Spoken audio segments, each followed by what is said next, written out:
Hi there, hope you're having a great day. This is a support video for my digital escape rooms. So for this video, I will be going through the Lost in the Woods escape room and showing you how to use the Google Forms version of it.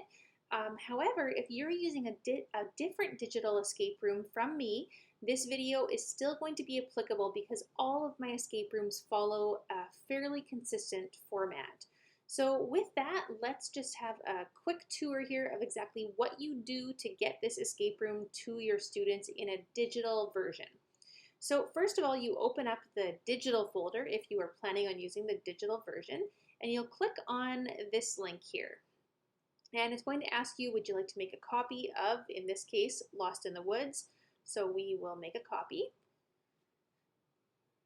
And now the digital escape rooms are created in Google Forms. So you're going to come to a page here that looks something like this. So it's actually got all of the obstacles on it. Now, obviously, we don't want our students to view it like this. We only want students to view one obstacle at a time because the way this works is that they will complete an obstacle and then they will put their response in to the text box, and then if the response is correct, they'll be able to move on to the next obstacle or the next section of the escape room. If the response is not correct, then they need to figure out their mistake and fix it before they can move ahead. Okay, so when you click copy, you're going to come to this page. Your next step is to get this to your students. You need to share it with your students. Now, there are two ways to share it with your students. So the first way is to add this Google form into your Google Classroom. Okay, so you can just add it right into Google Classroom, and then it will go to them in a format that only shows them one piece at a time.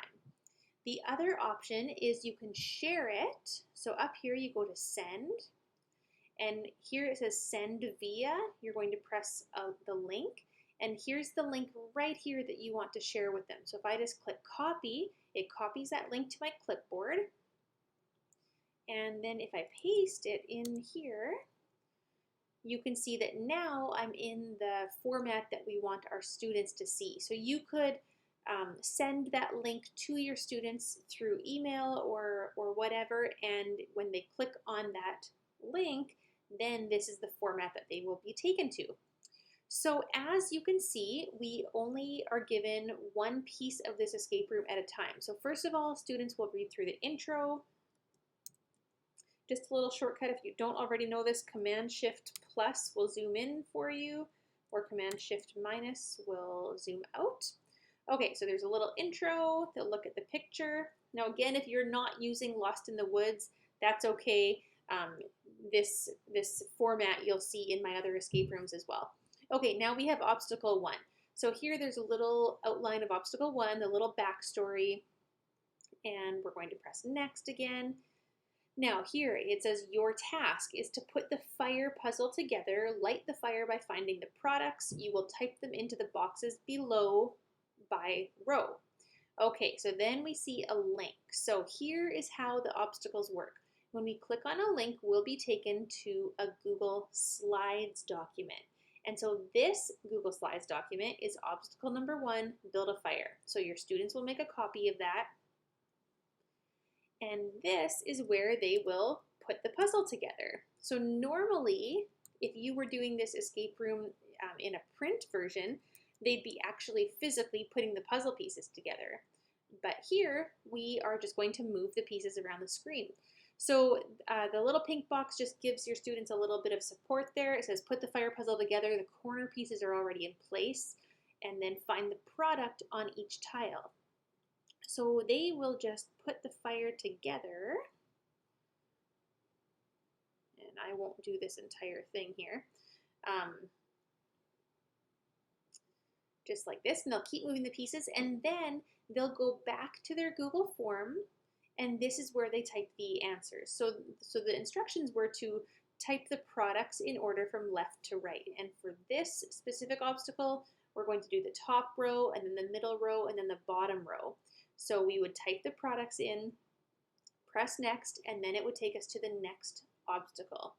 Okay, so I just wanted to give you an idea of how the escape rooms work. So basically, you are moving between a Google form, which is the main escape room where students are inputting their answers, and then you're moving over sometimes to a Google Slides document to actually perform the activity for that obstacle.